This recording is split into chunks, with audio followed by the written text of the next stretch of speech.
Hi and welcome to Oceania Weekly. I'm Stephanie Greenfield.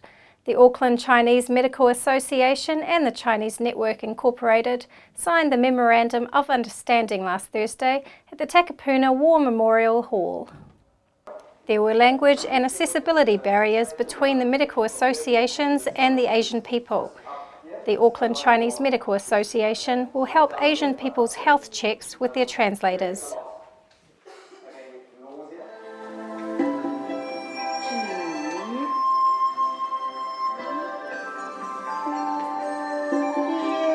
We have actually worked with Tani for a number of years now. This is actually the first time we've formalised this process of working with them in order to meet our goals of improving the understanding of health amongst the Chinese community and also to educate the Chinese community on all matters pertaining to health. Tani is very much pleased to have our memorandum of articles understanding with the ECMA, and we hope that both of us will work together for the communities, and it will be beneficial to both of us from the spreading of the health issues wider to the communities. We hope that it will definitely improve the accessibility of Asian communities to the health services of New Zealand. That is the key feature of this agreement today. Thank you. Parents-to-be, mums and dads, and anyone who wants to immerse themselves in the world of children visited the ASB showgrounds for the Auckland Baby Show. With a 2014 study finding the average Kiwi parent spends $13,644 on their baby in the first year. Statistics New Zealand said New Zealand recorded its lowest ever fertility rate of just 1.71 children per woman last year, down from 1.81 in 2017.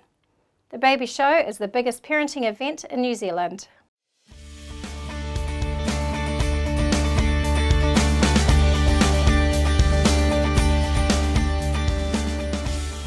This is the bottom balm, which is indispensable for babies. This is to be used in the nappy area, and it produces a barrier so that the skin doesn't get irritated by the damp and dirty nappies. Fonterra milk powder, so yeah, local New Zealand powder.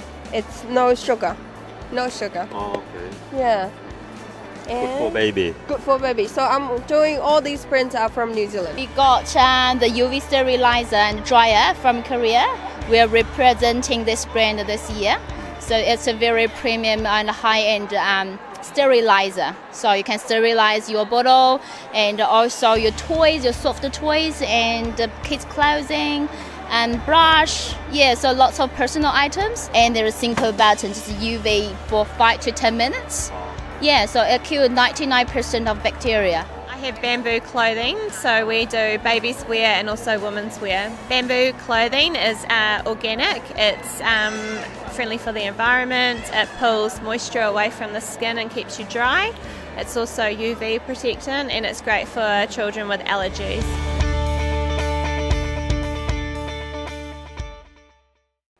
Critics have blamed Australia for undermining a joint statement from Pacific Island nations which called for stronger action on climate change. Regional leaders met at the Pacific Islands Forum in Tuvalu last week, where smaller island-dominated states sought a consensus on climate goals.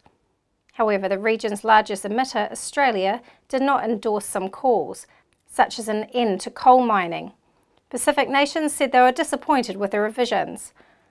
Prime Minister Enel Soberaga of Tuvalu, the forum's host nation, said that we should have done more work for our people in the Pacific Islands. Scott Morrison defended Australian efforts to fight climate change and said he had held very respectful conversations with other leaders. A New Zealand charity is supporting a push in UK to ban the use of hands-free cell phones while driving.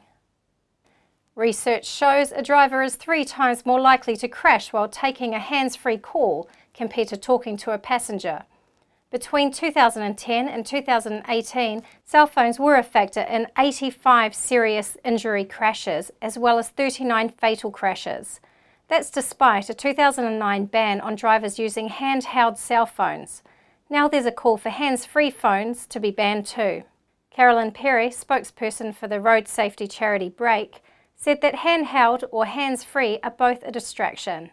By using a simulator, researchers in England found that the risk of a driver crashing dramatically increased while on a hands-free phone call in comparison to the risk of crashing while talking to a passenger.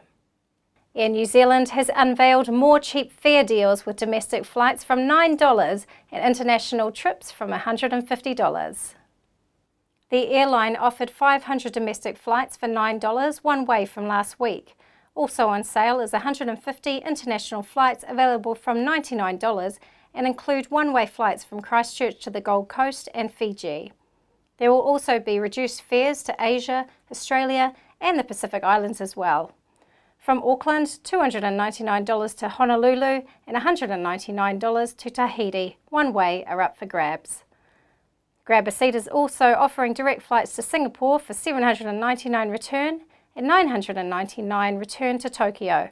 Jetstar has also been getting in on the action, offering deals to match Air New Zealand when they run promotions in a price war that has been good news for consumers. Auckland Mayor Phil Goff and Associate Minister for the Environment Eugenie Sage announced that a new community recycling centre will be set up in Onehunga.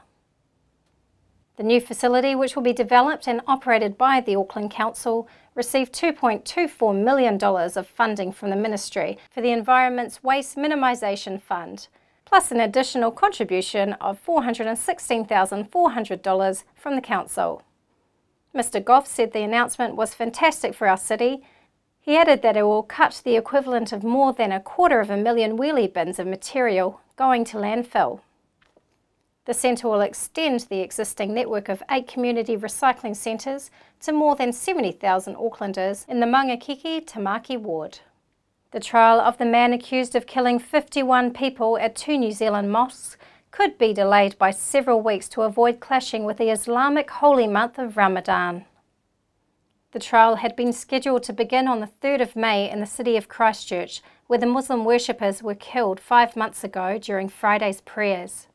However, prosecutors said during a hearing last Thursday they were working with the court officials to fulfil the wishes of the survivors and victims' families by delaying the trial until after Ramadan ends in late May, Radio New Zealand reported.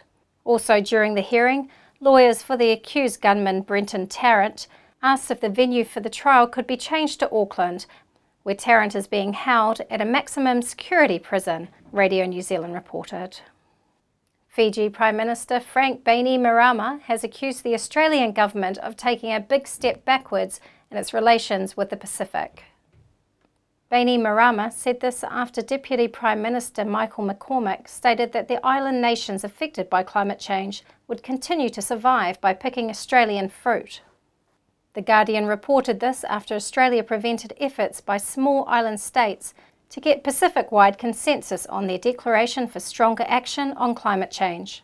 The watered-down agreement ended marathon talks at the Pacific Islands Forum in Tuvalu, where the smaller Pacific nations had been pushing for a phase-out of coal in the power sector, which Australia resisted. The New Zealand government has announced extra measures to prevent and reduce homelessness. It has set aside $54 million for funding initiatives aimed at helping at-risk people to stay in their existing tenancies. The funding will also provide additional wraparound services, including the expansion of the Sustaining Tenancies program. The Ministry for Social Development, Carmel Sepuloni, said the ministry has identified a group of people who face complex challenges. These challenges, such as mental health issues, addiction, criminal history and family violence, are barriers to finding and keeping a home. She said their services will help break the cycle of homelessness through targeted on-ground support. China's ambassador to Australia has called out pro-democracy protesters rallying in Sydney and Melbourne, urging them to see the real picture. China has set a stern warning to protesters who marched through the streets of Sydney and Melbourne last Saturday in support of those protesting in Hong Kong. There were clashes as pro-democracy and pro-China groups flooded the streets last weekend. China's ambassador to Australia, Jing Ye-chung, issued a statement as the rallies in Sydney and Melbourne were in full swing.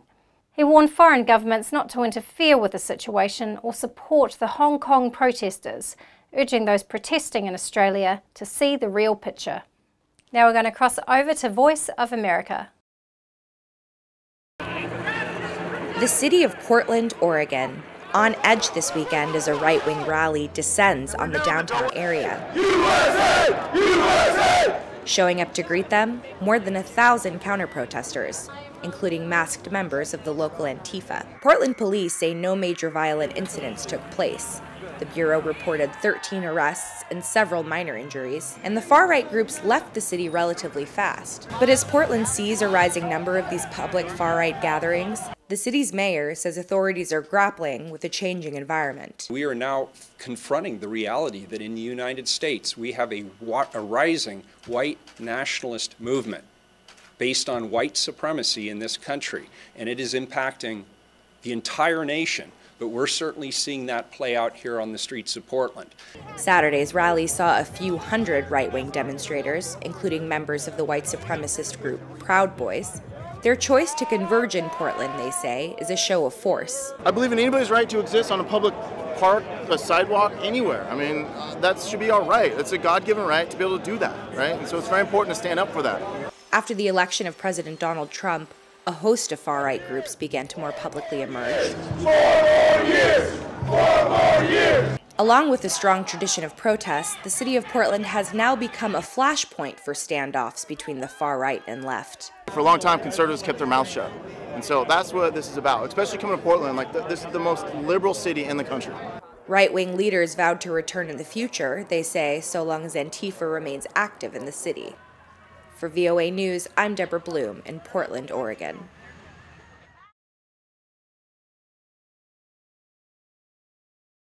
Thank you for joining us here at Oceania Weekly. I'll see you next week.